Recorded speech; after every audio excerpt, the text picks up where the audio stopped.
Accept کرنا, ہاں بول دینا, صرف ہاں بول دینا کہ آپ جو کہہ رہے ہیں صحیح کہہ رہے ہیں. باتیں رکھوں. اللہ کے نبی جناب محمد رسول اللہ صلی اللہ علیہ وسلم نے فرمایا من اتى كاهنا فصدقه بما يقول لم تقبل له صلاة 40 يوما. جو شخص کسی کاہن کے پاس جائے, کسی نجومی کے پاس جاتا ہے, ہاتھ دیکھنے والے کے پاس, رمل کرنے والے کے پاس, فال لگانے والے کے پاس, جو فال بولتے فال کھولتے ہیں, فال کھلوانے کے پاس گئے, یا جادو کرنے والا اور جادو کروانے والے کے پاس گئے, ایسے شخص کے بارے میں اللہ کے نبی نے کیا فرمایا من اتى كاهنا فصدقه بما يقول لم تقبل له صلاة 40 يوما. کسی کاہن کے پاس چلے گئے, کسی بابا کے پاس چلے گئے, کسی مزار کے پاس چلے گئے, کسی بزرگ کو یعنی اس کو بزرگ سمجھ کر وہاں چلے گئے اور اس سے اپنے جیون کا حال پوچھا, اپنی زندگی کا حال پوچھا کہ کل کیا ہوگا, اور وہ اس نے بتایا دیکھیے آپ کے ساتھ یہ ہونے والا ہے, سنیچر آپ کے اوپر منڈرا رہا ہے, منگلا آپ کو گھیرے ہوئے ہے, یہ گڑھا ہے آپ کے اوپر, ایسا ہے ویسا, کچھ بتا دیا. آپ نے صرف کیا کہہ دیا, ہاں. کیا کہا, ہاں. لم تقبل له الصلاة 40 يوما. نبی صلی اللہ علیہ وسلم فرماتے ہیں 40 دن کی نماز اس کی نہیں ہوگی. جو کسی کاہن کے پاس آتا ہے, نجومی کے پاس آتا ہے, ہاتھ دیکھنے والے کے پاس آتا ہے, رمل کرنے والے کے پاس آتا ہے, اور وہ صرف یہ ایکسپٹ کرتا ہے کہ آپ جو کہہ رہے ہیں وہ بالکل صحیح ہے. اللہ کے نبی نے کیا فرمایا لم تقبل له الصلاة 40 يوما. اس کے 40 روز کی نماز نہیں ہے. اور ایک دوسری حدیث کے اندر کیا ہے من اتى كاهنا فصدقه بما يقول فقد كفر بما انزل على محمد صلی اللہ علیہ وسلم. جو کسی کاہن کے پاس آیا اور آنے کے بعد, بات سمجھ میں آ رہی ہے نا, کوئی کسی کاہن کے پاس آیا اور ہاتھ دکھانے کے بعد اس نے اس کاہن کی کہی ہوئی بات کو ایکسپٹ کیا اور ہاں کہہ دیا. کیا کہا, آپ صحیح کہہ رہے ہیں. گویا کہ اس نے نبی صلی اللہ علیہ وسلم کے اوپر نازل شدہ شریعت کا انکار کیا. فقط کفر بما انزل علی محمد صلی اللہ علیہ وسلم. اس چیز کا انکار کیا جو محمد صلی اللہ علیہ وسلم نے اس کے اوپر نازل کیا, اتارا ہے. میرے بھائیو, اسلام اتنا سخت نہیں ہے جس کو ہم نے بنا رکھا ہے. بہت آسان ہے ان لوگوں کے لیے جو سمجھنا چاہتے ہیں, جو جنت کے خواہش مند ہیں, جو آخرت سے خوف کرنا چاہتے ہیں. اس لیے کہ جنت اور جہنم کی بکنگ آفس ہے یہ دنیا. جنت اور جہنم کی بکنگ آفس ہے یہ دنیا. عمل دے کر ٹکٹ لے لو, جہاں جانے کی خواہش ہو. کہاں جانا ہے آپ طے کریں گے, آپ کا عمل طے کرے گا, آپ کی نگاہیں طے کریں گی, آپ کے اعمال طے کریں گے, آپ کے اقدام طے کریں گے, آپ کی سیرت طے کرے گی, آپ کا اخلاق طے کرے گا کہ آپ کہاں جائیں گے آنکھ بند ہونے کے بعد. تو اللہ رب العالمین کو بھی ہم نے پہچانا نہیں ہے. اللہ کے علاوہ کسی اور کو بھی ہم بڑا سمجھتے ہیں, بڑا. جو کسی چبوترے کے پاس بیٹھ گیا, جو کسی مزار کے پاس بیٹھ گیا, جو کسی ایسے استھان, ایسے جگہ پر بیٹھ گیا جہاں پر بھیڑیں جمع ہوتی ہے, اکٹھا ہوتی ہیں, تو اس کو بہت بڑا انسان سمجھا جانے لگا. اس کے اندر بڑی خوبیاں ہیں, اس کے ہاتھ میں اللہ نے شفا رکھا ہے, اور یہ ایسا انسان ہے کہ جو بھی یہاں آتا ہے وہ ٹھیک ہو کر جاتا ہے. ہم یہ سمجھتے ہیں, جبکہ وَإِذَا مَرِضْتُ فَهُوَ يَشْفِينِ, کہ جب تم بیمار پڑتے ہو نا تو شفا اللہ دیتا ہے.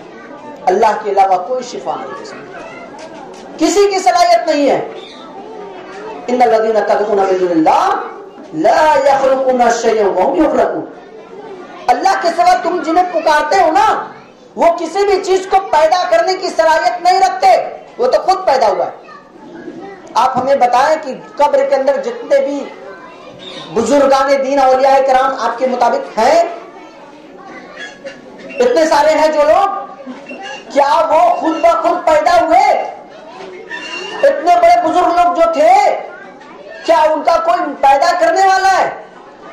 ان کو کبھی چوٹ لگی, کبھی تکلیف ہوئی کہ نہیں ہوئی؟ کبھی انہوں نے رویا یا نہیں رویا؟ کبھی کسی چیز کی تنگی ہوئی یا نہیں ہوئی؟ وہ کس کے پاس جاتے تھے؟ ہم اور آپ تو اللہ کے گھر کو چھوڑ کر کسی اور گھر پہ فوراً دوڑے چلے جاتے ہیں. جب بھی کوئی پریشانی ہوتی ہے مثال کے طور پہ اولاد نہیں ہوئی، بیوی کہتی ہے دیکھیے اولاد نہیں ہوئی، اتنے دن سے آپ نماز پڑھ رہے ہیں، کون سا فائدہ ہو گیا آپ کو؟ آپ تو دعائیں کر رہے ہیں اتنے دنوں سے، کہاں اولاد ہوئی؟ لے چلو مجھے کچھوزہ شریف، وہی سے مسئلہ حل ہونے والا ہے۔ اللہ فرماتا ہے میرے بندو جب تم مجھ سے سوال کرتے ہو نا میں تمہارے سوال کو سنتا رہتا ہوں۔ اے نبی آپ کہہ دیجئے وَإِذَا سَأَلَكَ عِبَادِي أَنِّي فَإِنِّي قَرِيبٌ أُجِيبُ الدَّعْوَةَ الدَّاعِ إِذَا دَعَانِ، جب میرے بندے دعا کرتے ہیں نا، سوال کرتے ہیں نا، میں ان کی دعاؤں کو سنتا ہوں، جواب دیتا ہوں، میں ان کے قریب ہوتا ہوں۔ انہیں سمجھ میں نہیں آتا، آج مسلمان دھول یقین ہو گیا، وہ فوراً دعا کرے اور فوراً قبول چاہیے، جی دعا کیا اس کا رزلٹ چاہیے۔ کیا آپ نے انبیاء علیہ السلام کی زندگی کو نہیں دیکھا؟ دعائیں فوراً قبول ہو کیا ضروری ہے؟ وہ تو اللہ کی مرضی ہے نا، ہم اللہ کے اوپر حاکم ہو سکتے ہیں کیا؟ نہیں ہو سکتے۔ تو پھر دعا کرنے کے فوراً بعد نا امیدی کے شکار ہو جاتے ہیں، جہاں 2 روز کے بعد 3 دن کے بعد دعا قبول نہیں ہوئی یا اس دعا کا اثر نہیں ہوا، فوراً کہتے ہیں اللہ ہماری نہیں سنتا، اللہ ہماری نہیں سنتا۔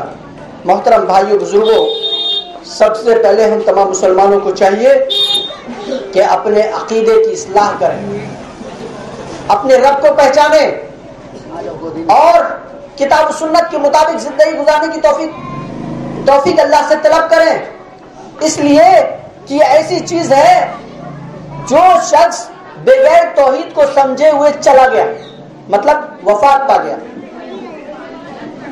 مماتا جو اس حال میں مر گیا، لا یعلمو جو نہیں جانتا تھا، کلمہ توحید نہیں جانتا تھا، لا الہ الا اللہ نہیں جانتا تھا، گویا کہ وہ جہالت کی موت مر گیا۔ اور جو شخص ممات وہ یعلم لا الہ الا اللہ، جو شخص اس حال میں مرا کہ وہ لا الہ الا اللہ جان رہا تھا، سمجھ رہا تھا، وہ جنت کے اندر داخل ہوگا۔ ممات وہ یعلم لا الہ الا اللہ دخل الجنہ، وہ جنت کے اندر داخل ہوگا۔ یعلم کا کیا مطلب ہوا؟ اے یعملو، صرف جان لے نہیں، عمل کرو۔ اللہ کی توحید، کچھ لوگ ایسے موحد ہیں الحمدللہ الحدیثوں کے اندر خاص طور سے، بس اتنا سمجھ لیا کہ ہم سے شرک ہوگا ہی نہیں، امپاسبل، شرک ہم سے سرزد ہو ہی نہیں سکتا، کیونکہ ہم قبر پر جاتے ہی نہیں، ہم کسی اور استھان پہ جاتے ہی نہیں۔ آپ کو پتا ہے اللہ کے نبی جناب محمد رسول اللہ صلی اللہ علیہ وسلم صحابہ اکرام سے خطاب فرماتے اور کیا کہتے ہیں؟ انی اخاف علیکم، انی اخاف علیکم شرک الشرک الاصغر، میں تم سے جس چیز سے بہت زیادہ خوف کھاتا ہوں، ڈرتا ہوں، پتہ ہے وہ کیا ہے؟ وہ شرک اصغر